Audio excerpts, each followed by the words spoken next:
Pro boxing fans here with the main man of Manchester, the king of Manchester, Pat Barrett. I do want to talk about one of your other fighters. We know Lyndons in Canada right now, sparring Artur Beterbiev for his fight with Joe Smith Jr.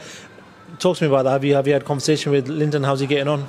Yeah, I mean, he's doing well. I mean, I've spoken to him with messages. They've had a good spy. He goes, yeah, he's I won't say the word, but he said he's strong. But he said, yeah, I did okay. So, you know, it's good for him to get that kind of experience and come back. He needs to be, even if he's not got nothing in the pipeline now at the moment, you know, he needs to be just being on that level, thinking on that level. And what's the latest with Lyndon then? You know, we know he lost to Anthony Yarde, and it seems like he's taking a bit of time coming back for his next fight. But when are we expecting Lyndon out next? Well, just got to get a platform. What platform he's going to walk on, and he's got options at the moment, and it's different when you've got a couple of. Excuse me. It's different when you've got a couple of options. He's got options, and I think he's just looking to see what's the best option and which is the best plan for him, and then that's the route he's going to go down. But right about now, you know, when he comes back from Canada and after the fights, I mean, because look, I've got another kid, Amar Akbar, fighting in Telford on the 11th on that World Title Show, so I'm going to be busy with that as well. I mean, he's another hot prospect coming through that I'll get the privilege to train. So, you know, right about now, and I've got my own date on the 18th of June with all my fighters that I train. So I think then me and Lyndon can sit down and talk about the future, which way he wants to go, because he does need to make a decision very quick, and these options won't be there forever, so he will have to make his mind up very soon.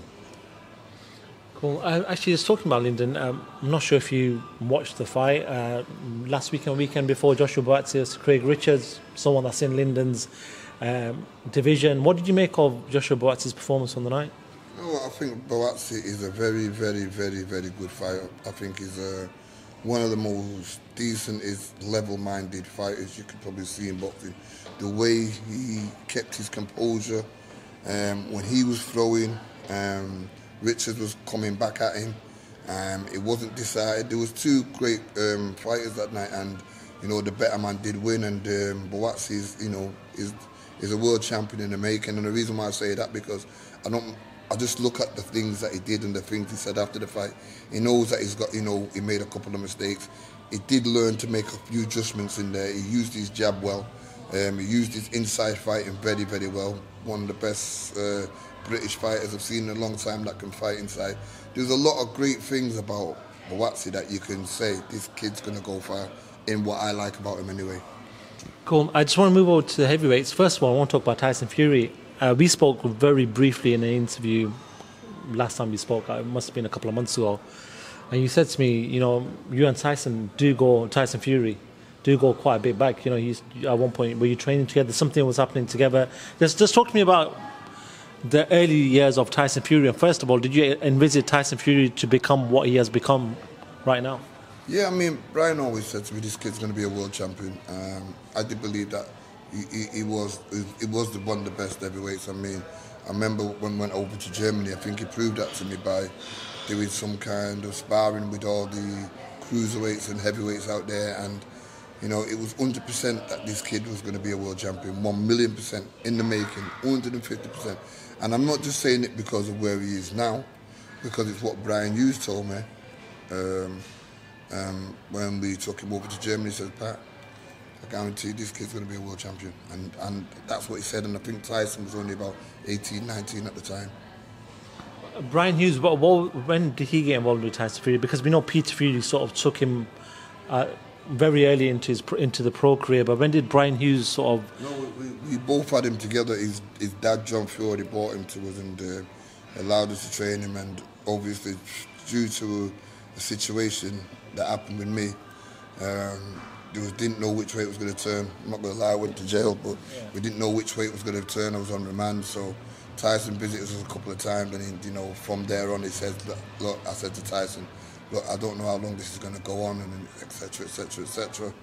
And and he was loyal But he couldn't put his career on hold to see what was going on with me, and he made a decision, and his uncle Peter was training him, and that was when his uncle Peter took over his career from that day on. But I do believe if I didn't get locked up, I think, you know, I bonded with Tyson. I had a good relationship with him, and he's one, like I said, when he talked to me, he's a character, but if you talk to him on a level, he'll listen and he will readjust whatever how he's thinking to come back to your level, and he'll do what he says he's going to do.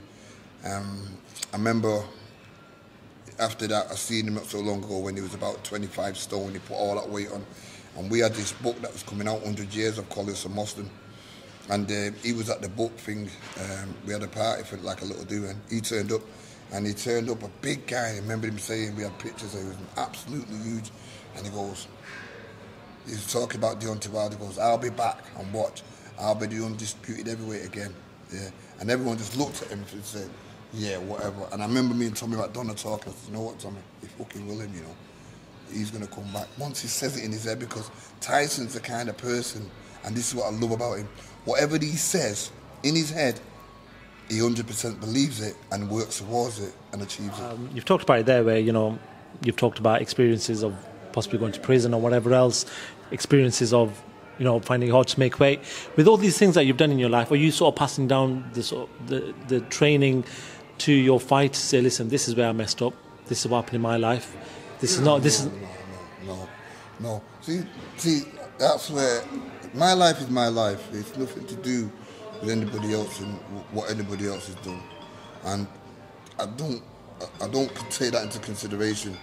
But what I would do, you know, I can see things before they happen, and before it does happen, I would just put a stop to it and make sure that these guys don't do that, and they're not going to do that. And if they don't want to do that, then see you later. I'm not going to change. I'm not here to change anybody's life. I'm not trying to be like that kind of what we talk about, role model bullshit and anything like that. I'm just being me. I mean, I'm here to help these kids if they need it. I'll always say, look, and I will, if they want to talk to me, I'll advise them well, and then I'll tell them life is about choices. Fucking hell, you've got two choices to make the right one. Don't do that. And if they don't want to, if they want to do it, I'll leave them. I can't stop them. They're grown men.